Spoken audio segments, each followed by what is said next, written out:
History said it couldn't be done. Collingwood had beaten Adelaide 10 times since 2016, and 5 of those were absolute nail-biters. But this Saturday night, Collingwood swaggered into the AO, racking up inside 50s like they were going out of fashion and roaring ahead at quarter time.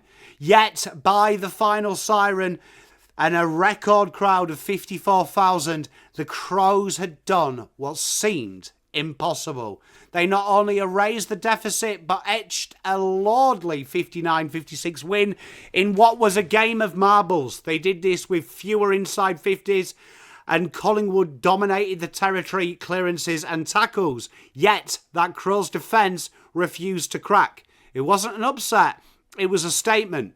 Adelaide didn't just win, they exercised a decade-long of ghosts and secured the minor premiership, but most importantly, showed they were finals ready.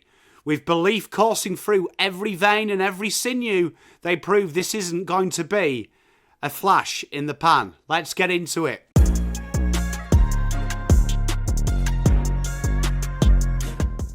A familiar nightmare in quarter one as Collingwood came out of the blocks early. Their footy was relentless, piling on inside 50s, having 20 more. Pendlebury wound back the clock, Dacos, Membry and Elliott, every one of them operating at full throttle. Adelaide at times looked statuesque, slow feet, slow hands, slow thoughts, kicks down the line. Every Pies entry looked golden. By first change it felt like Collingwood had caged the mighty Crom.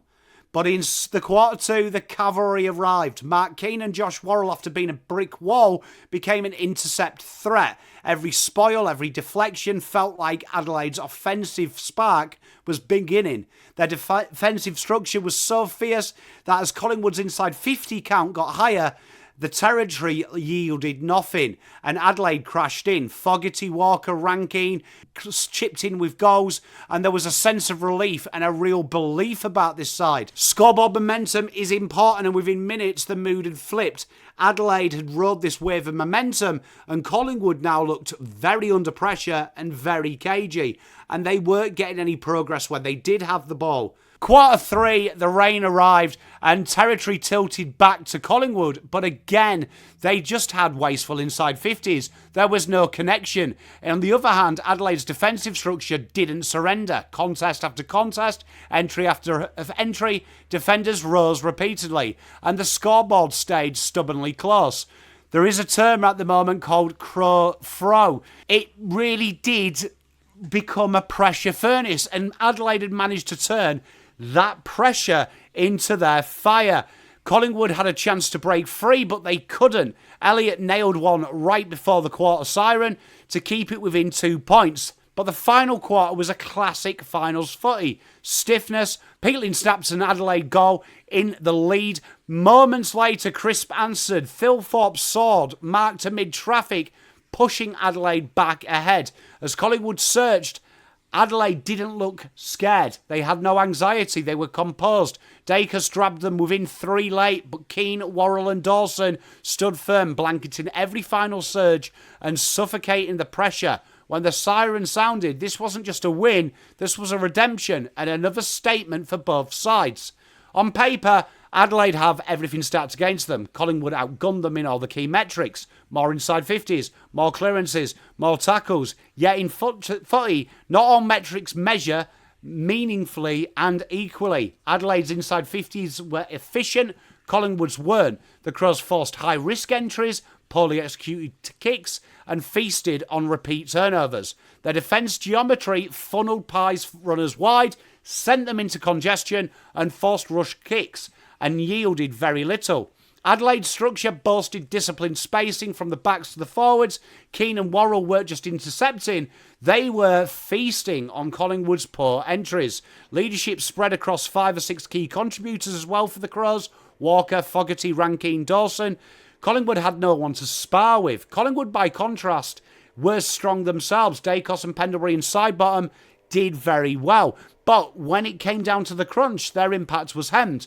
This was Adelaide's most complete execution for me of 2025. There was no panic, no flare theatre, just foundations, pressure, structure, and nothing in life can't be built without foundations. Sport is the same. Great defence is sometimes the building blocks of a very efficient offence. For Pies, though, there was signs. They did play good football. This was back to their more archetype of what we expect. The pressure in 2 of the 4 quarters was unbelievable. In the 4th, both of them went hard. The Pies will be all right with Arsenal returning, but top 4 now isn't in their hands and they've got to fight for it. Let's talk about some of the players. Mark Keane and Josh Worrell both played some of their finer games of their career. Keane has really become a selfless poetry spoil merchant, and Worrell's intercepts are the heartbeat of Adelaide's defensive resistance.